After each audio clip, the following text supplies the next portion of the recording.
Hello, everyone. My name is Alistair Ballantyne, and welcome to this new podcast, The Big Soup, where we are going on a journey and an exploration through the human experience through a spirituality-informed lens. Now, to me, spirituality is the glue that connects all things, and everything is connected. So it becomes inescapable to talk about life and the world without having that kind of spiritual idea of things.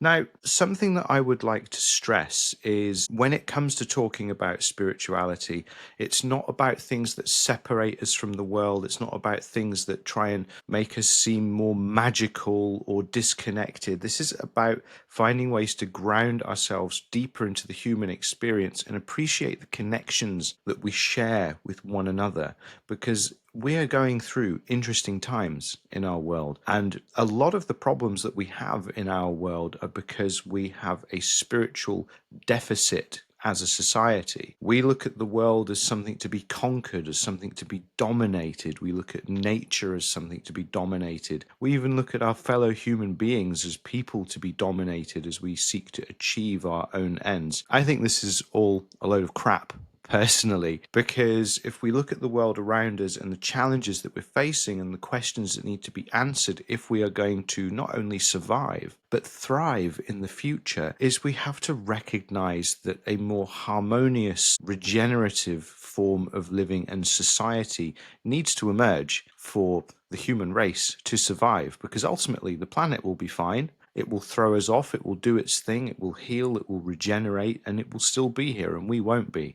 And that would be such a waste, especially as there are those who are so intent on dragging us back to these distorted visions of the past, a past that never existed, a past where their imagined power reigns supreme rather than wanes as it does now. And I've got to say, I'm not into that. I am not signed up for that. I do not support it. I do not advocate for it. And one of the sad things that I have noticed in the spiritual discussion in the world at large is so many are wishing to drag the world backwards with open arms, with misguided notions of sovereignty, misguided beliefs in being free thinkers and autonomous beings, where falling rank and file behind very regressive, restrictive, and authoritarian ideologies seems to be the order of the day. One of the reasons I started this podcast and one of the reasons I came out as a spiritual practitioner was because of this culture. And it is a culture that to me is deeply unawakened, deeply disconnected, and deeply misguided in so many ways. So as part of the mission of the Big Soup and part of the mission of me as a spiritual practitioner and a human being is to discuss and platform ideas that promote something more positive and integrative, because there is enough stuff out there pointing fingers at the negative without doing the self-work to create something more positive. And believe me when I say that, this is my third go at recording this first episode, because while I was quite happy with the previous attempt, I noticed that it was a little bit too much Mr. Ranty Bollocks that I felt was comfortable for episode 1.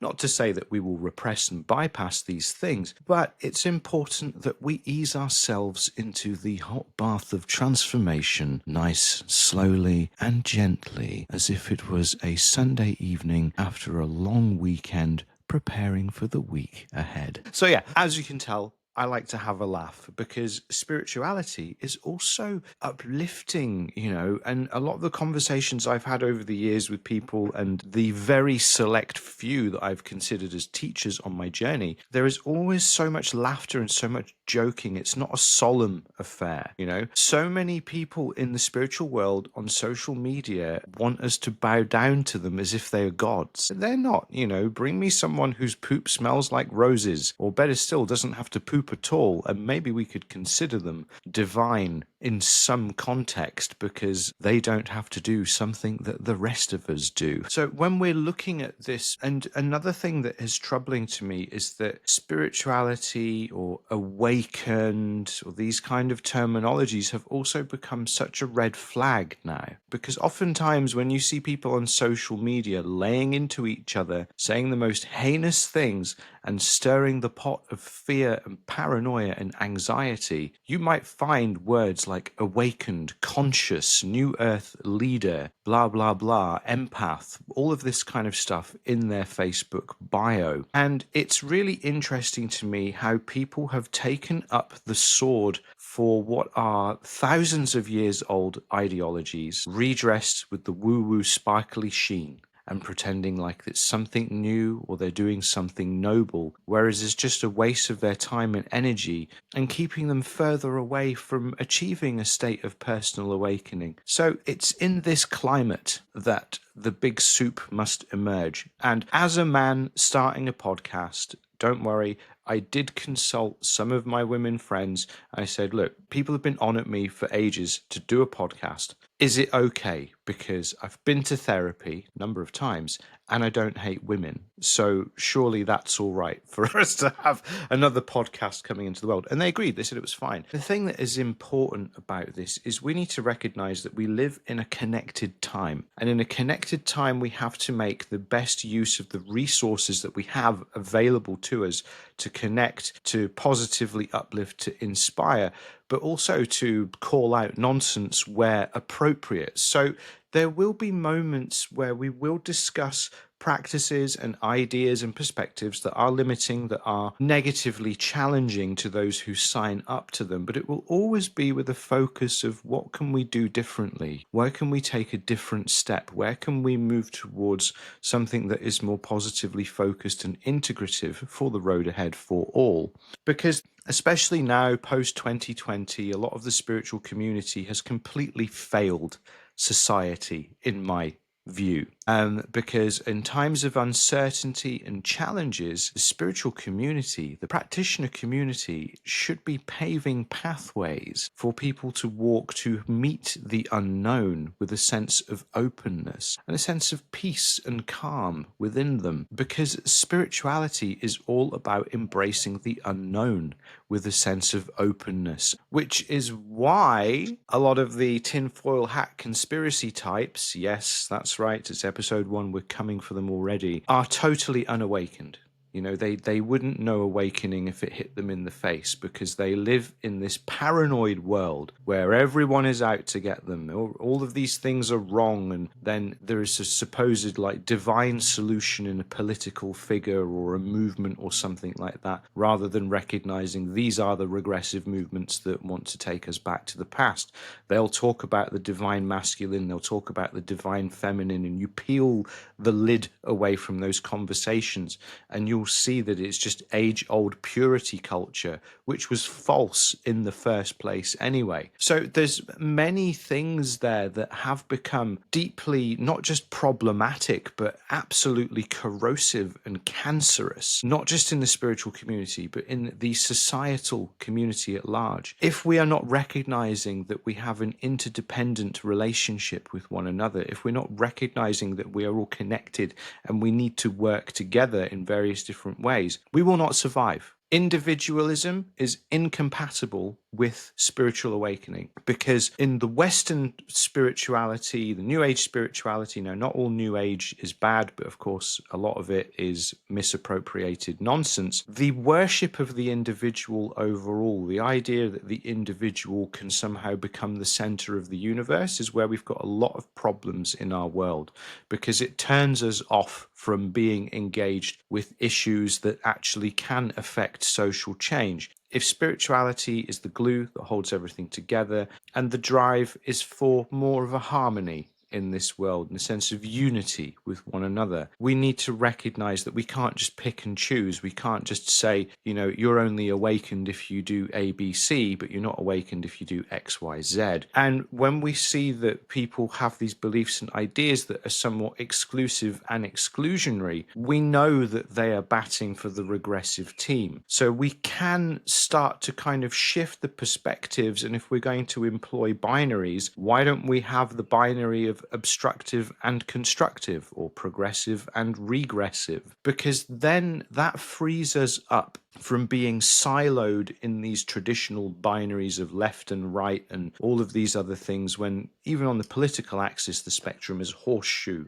where the two opposite ends are closer to each other than they would like to admit. So there's some real challenging things that just don't get addressed, because people are worried about losing their followers on social media, or people not buying for their things. As someone who does run a business of service that does engage in spirituality matters around well-being, personal transformation, reading services, and all this other kind of stuff, it has been a challenge sometimes to express some of these ideas and then have people descending on you saying, you sound hateful. Oh my God. Why are you saying that sort of thing? No, no, no, no, no. What people don't realize is they've swapped their religion for spirituality. They still believe in a savior that is external to them. They believe in the rights of the protected group over the rights of the unprotected group. The protected group will only be the ones that go through the doorway of the 5D planetary ascension, or whatever death cult ideology it is they've signed up to, or how they say, oh, you're not spiritual unless you eat a certain way, if you don't drink, or you don't take drugs, or you don't party, you don't listen to certain types of music. All of these rules and regulations that they don't realize is actually like for them individually. Spiritual awakening, in a sense, should be about directing your own life. It shouldn't be about directing the lives of others. And people would be well served to develop the strength of character and the strength of self and a better self concept, that people living their lives in ways that do not align with their own don't challenge them or don't cause problems for them. Because again, when we start to strip all of this back and we deal with the facts, we see that there is a lot more in common with the community that calls themselves the awakened truth seekers, or whatever bullshit it is that they like to wear proudly on their sleeves like military badges. They have so much more in common with religious extremism and fundamentalism, along with political extremist ideologies and national extremist ideologies. All of this stuff goes together in one big bowl, one big stew pot. It's a different kind of big soup that we're not even going to bother with eating it, because it is the equivalent of sewerage in the city of the collective unconscious. No one wants to be chowing down on that. That is not nourishing. That stuff's going to keep you sick. So it's not surprising that we see so many people with these ideas living in these paranoid little worlds, living in these tiny little boxes that they've created for themselves. And that makes me so sad. It makes me so sad to see this, because they are the ones who are losing out. They are the ones who are harming themselves. They are the ones who are ultimately falling behind, blaming it on everyone else, and especially when they start calling things demonic that exist outside of them. We all know that the term demonic has been used for many years to uphold colonialist ideas, with the colonial or imperial sanctioned religion as a tool of oppression against indigenous and natural spiritual practice. So for me, it really is about dealing with the BS that is the big soup, while we deal with the big soup that we want to be a part of. There's so much here to get stuck into. I also think that when we start to view these concepts as interconnected, we can really start to see the world as it is. It frustrates me when people like to make out that there is a conspiracy to supposedly keep us all enslaved by some dark spiritual forces, rather than pointing out that we live under a system that is grossly unequal. And maybe our drive in spiritual awakening could be to create more harmonious systems and pathways and frameworks in society, because then that's something that we can point at. It's something that is real, rather than something that is imagined, or the collective thought form of the paranoid fever dreams of the unawakened, claiming to be awakened, living in their own little pocket matrix of reality. People are bored of having spirituality commodified and sold back to them for the highest bidder after, their ancestors, their forebearers, however long ago, had their spiritual expression repressed, taken away from them. Physical harm was brought to them for practicing it, and now it's sold back to them by the descendants of those who took it away in the first place. Now, it's important to have that conversation, because when we are seeing people trading on spirituality and like, this is the right way to do it, this is the wrong way to do it, and then there is those barriers of access to practice, we need to see that it has just become another religious analog. Now, I'd like to make out very clearly that I'm not anti-religion. I'm anti-institutionalized religion, because to me, religious pathways, when they serve for individuals and communities to be connected, to be bonded, to support one another, or to have, experiences of the divine within, rather than it being about control and fear and getting as many people through the doorway of the place of worship so you can shove as much money into the plate that then goes into the leader's pocket. No. Do you know what I'm saying? Like, that is not a vibe. That isn't a vibe. But when we come back to the core truths of everything, they all seem to be about the same. Love one another, connect with one another, treat everyone as if you wanted to be treated. Don't lie, don't cheat, don't steal, don't try to deceive. All of these things. And people have become and we live in challenging times, and in challenging times, people do go to the extremes to find the solutions where moderation has failed. The extremes never hold the answers. They only serve to swing the pendulum out again for another round. We need to put the pendulum down. We don't need it at all. We don't need this constantly swinging from one thing to the next. We need something better, more connected with one another, where everyone has a chance to have the dialogue.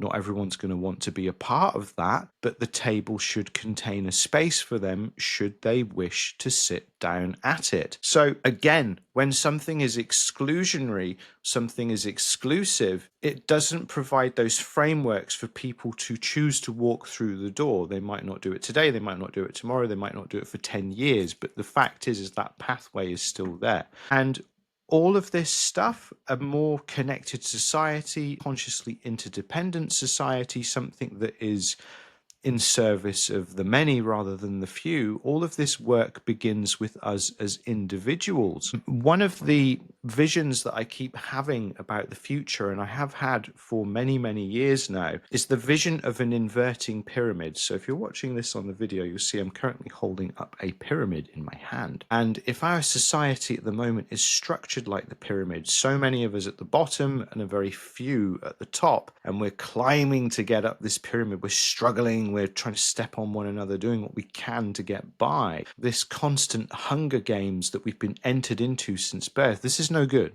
But then what I was being shown for the future was the pyramid inverting and flipping around. And at the tip of the pyramid, now at the base, this is the individual. And as we do our work, as we develop ourselves and we work on ourselves and we tread these pathways to becoming more consciously aware in ourselves, we move up through the pyramid. And as the pyramid expands rather than narrows as we go up, we come into more conscious connection with others. So at the top of the pyramid is this giant flat expanse where there is room for everyone. And one of the issues that I have with, Wu Age spirituality, so first zinger of the day, which is that very kind of commodified hierarchical spirituality meets capitalism kind of vibe, where yes, you can be saved if you spend 8888 on this course, or have this healing session that will cost more than your house deposit, and all of these kinds of things, is that they do not support this model of the inverted pyramid, because the person who is running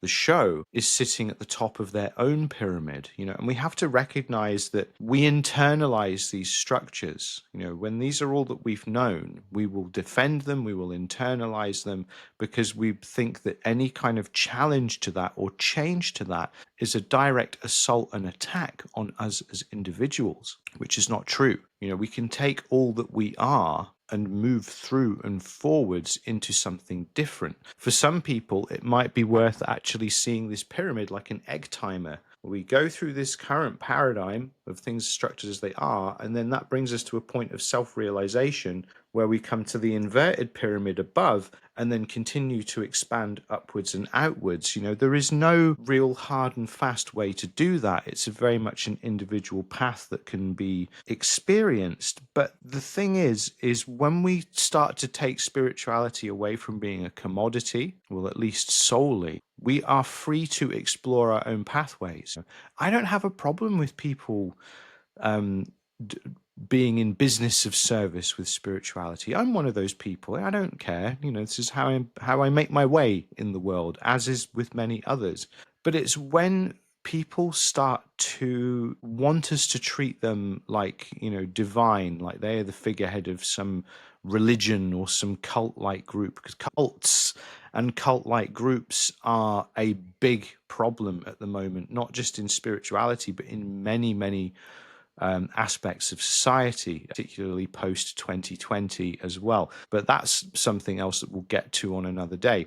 But with all of this, with this climate, we need to recognize, we need to become more savvy, we need to become more buyer aware, shall we say. So we can recognize the fingerprints of regressive ideologies. We can recognize the fingerprints of coercion. We can recognize when someone is trying to groom us to get us into their cult-like group, and the kind of things that they might say or the experiences that we may have. There are many different trapdoors that when we are moving through life unconsciously make us vulnerable, because a lot of them are into our emotional hooks. And if anyone knows my work already, you will know that I'm very big on presenting emotions as how we experience energy. And again, there are a lot of people who don't really take that approach because to them, it's too simplistic, or they've learned spirituality through the Wu Age thing, and they're not recognizing that when we bring it back to emotions as energy, it makes it simple, it makes it accessible, and therefore more effective. When people see energy as an abstract or something outside, or something that is a bit difficult to be defined in such universal terms,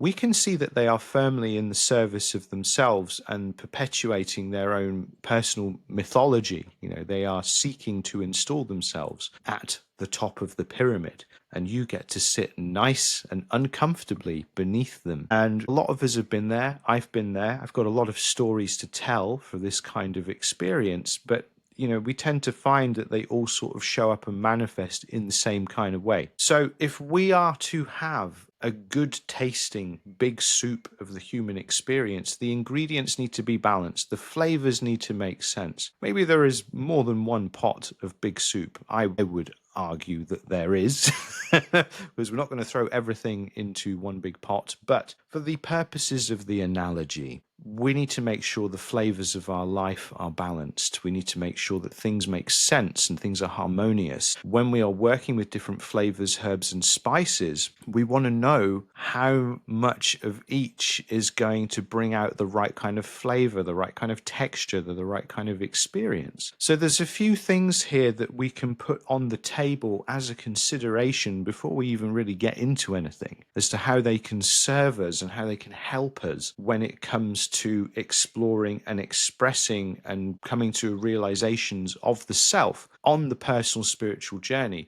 from the position of how does the individual function, but within the collective, rather than how does the individual rise above the collective, using the collective as its catalyst to propel itself into a higher position in the social hierarchy. Because that's not harmonious, is it? That's stepping over other people, that's using other people as fuel, which is something that I personally do not support and do not advocate for.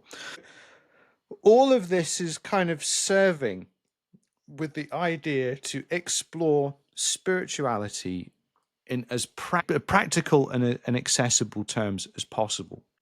And one of the reasons that I have chosen this path was, for one, I was born into a spiritual family. So, for me, spirituality was curiosity. What was it that speaks to something higher within you and follow that thread? But also creativity was a big thing, and music being the chosen medium of creativity. And to me, all art of any kind is channeled from some other place. We are the artist is the vessel, the conduit, the articulator. And I found that as a nice way to really sort of try and find connections with something higher in life that could be elevating and meaningful for others. We think about pieces of music that give voice to things that we cannot give voice to. They narrate our experiences in a way that makes sense more than we would be able to do ourselves. There is a lot of beauty there, but then also the connective power of music. You go to a gig, you go to a rave, a party, a concert, whatever, and there is that sense of oneness and unity with the others in attendance. Music is probably the only creation on this earth that can unify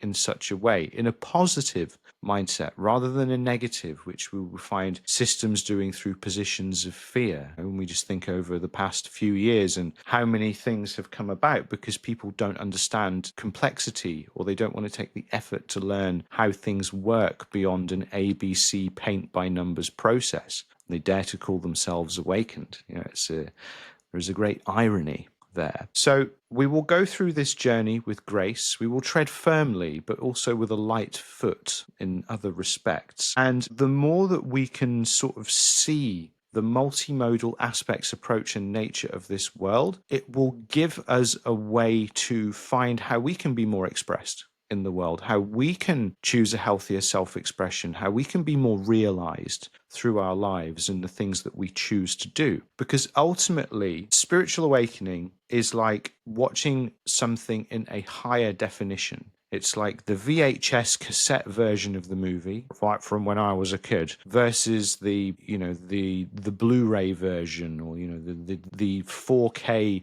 digital transfer version. We're still seeing the same thing. It's the same story. It's the same characters. It's the same sounds. Everything has a clarity and more depth to it, and a richness to it that we maybe would have missed on the other medium of observation, which is the cassette tape versus the digital transfer. And when we see it like that, we can recognize that spiritual awakening is not meant to separate us from the world. It's not meant to separate us from the human experience. It is meant to connect us deeply with ourselves and with each other, and just make us more of ourselves than we were beforehand. Not notice that sometimes people, they'll go on like spiritual retreat, or they'll go do plant medicine ceremony or something, and then suddenly they come back and they're telling everyone else how to live. They're dressed in like white, grey, or beige linen clothes, and is speaking in hushed tones like, yes, I have achieved enlightenment. No, no, no, no, no. Anyone who claims to have achieved enlightenment has not.